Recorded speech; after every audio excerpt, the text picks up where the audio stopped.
안녕하세요. 정현석 변호사입니다. 의료업계 경쟁은 날로 치열해지고 있고 경영상 어려움을 겪는 의료기관도 굉장히 많은데요.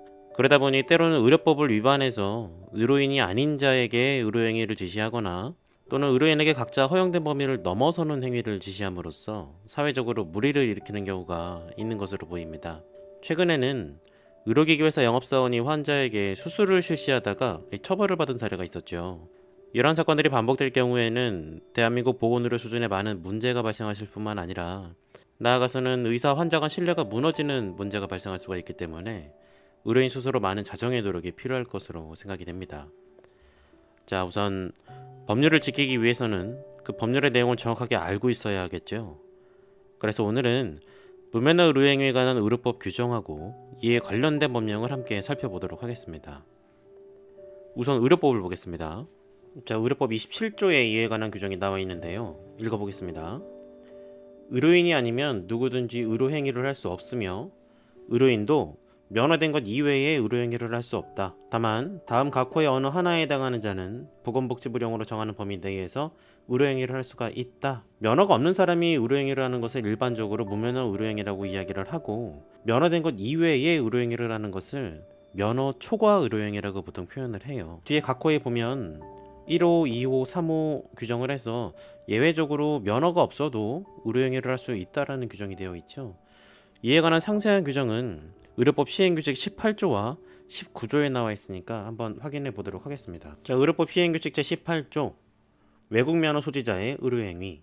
외국과의 교육 또는 기술 협력에 따른 교환교수의 업무, 교육 연구 사업을 위한 업무, 또 국제의료 봉사단의 의료봉사 업무에 관해서는 보건복지부 장관의 승인을 받아서 의료행위를 할 수 있는 것으로 규정이 되어 있어요. 이런 경우 아마 많이 보셨을 겁니다. 실무에 계신 분들은. 사실 국제의료봉사단의 경우에는 외국 의사가 우리나라에 와서 의료행위를 하는 경우보다는 우리나라 의료인들이 해외에 나가서 의료봉사 활동을 하는 경우가 더 많은 것 같습니다.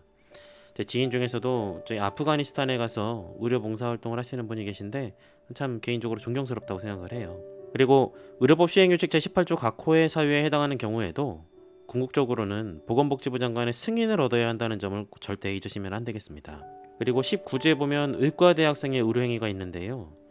특히 전공 분야와 관련되는 실습을 하기 위해서 지도교수의 지도 감독을 받아 행하는 의료행위는 허용되는 것으로 규정되어 있으니까 실무에 참고하시기 바라겠습니다. 자, 이제 관련 규정을 살펴봤으니까 이제는 무면허 의료행위에 관해서 더 상세하게 알아보도록 하겠습니다. 무면허 의료행위라 하는 것은 의료인이 아닌 자로 하여금 의료행위를 하게 하거나 또 면허 범위 외에 의료행위를 하는 경우를 의미한다고 보시면 되겠습니다. 비록 우리 의료법에는 의료행위에 대한 명시적인 정의 규정이 있는 것은 아니지만 해석상 의료행위는 의료행위, 한방의료행위, 또 치과의료행위 등으로 구분되고 각 의료인은 각 면허 범위 내에서만 의료행위를 실시할 수 있도록 해석됩니다. 특히 최근 의료서비스업의 좀 시장 환경이 악화되고 경쟁이 치열해짐에 따라서 의료인 간의 영역 다툼 분쟁에서 이 무면허 의료행위 문제가 주로 발생하고 있는데 특히 이 무면허 의료행위 문제는 크게 수직적 무면허 의료행위 문제하고 또 수평적 무면허 의료행위 문제로 구분될 수가 있을 것으로 보입니다. 수직적 무면허 의료행위 문제는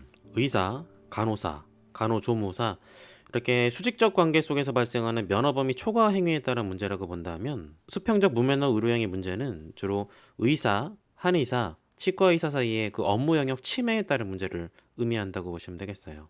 이 무면허 의료행위가 실무상 가장 문제되는 영역이 있는데 개략적으로 살펴보면 우선 간호사나 물리치료사의 처방행위와 수술행위 이런 경우 사실 일선에서 많이 이루어지고 있거든요. 처방과 수술행위는 기본적으로 의사, 치과의사, 한의사와 같은 사람들이 할 수 있는 일입니다. 그런데 어떤 실무적인 문제 또는 경제적인 문제로 인해서 이런 업무들을 의사, 치과의사, 한의사가 하는 것이 아니라 하급 직원인 간호사나 물리치료사로 하여금 실시하도록 하는 경우가 있죠.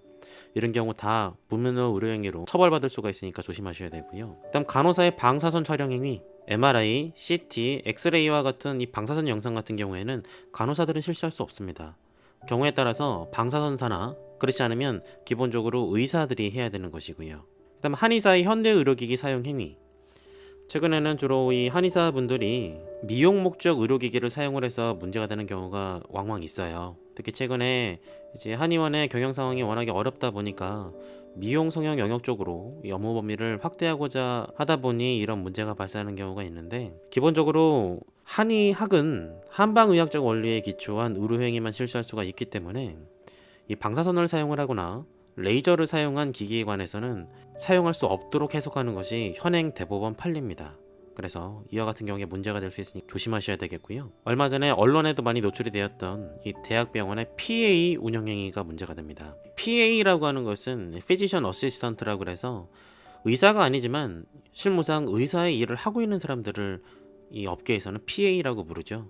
대부분 간호사인 분들이 많습니다. 의료기관에서는 실무상 여러 가지의 어려움을 호소하면서 PA 운영을 허용해달라고 많은 요구를 하고 있지만, 현행 의료법과 또 이 대법원 판례에 따르면 현행법상으로 그와 같이 해석을 하는 것은 무리예요. 만일에 PA를 운영하고자 하신다면 이 의료법을 개정을 하는 방법을 선택을 하셔야지, 아직 개정이 되지 않은 상태에서 PA를 운영을 하는 것은 결국 이 의료법 위반에 따른 법적 책임을 면할 수가 없는 문제가 있기 때문에 조심하셔야 되겠습니다. 이 정도가 주로 실무상 문제되는 부분이에요. 물론 당사자들의 이야기를 들어보면 다들 그럴 수밖에 없었던 나름대로의 사정이 있기는 합니다.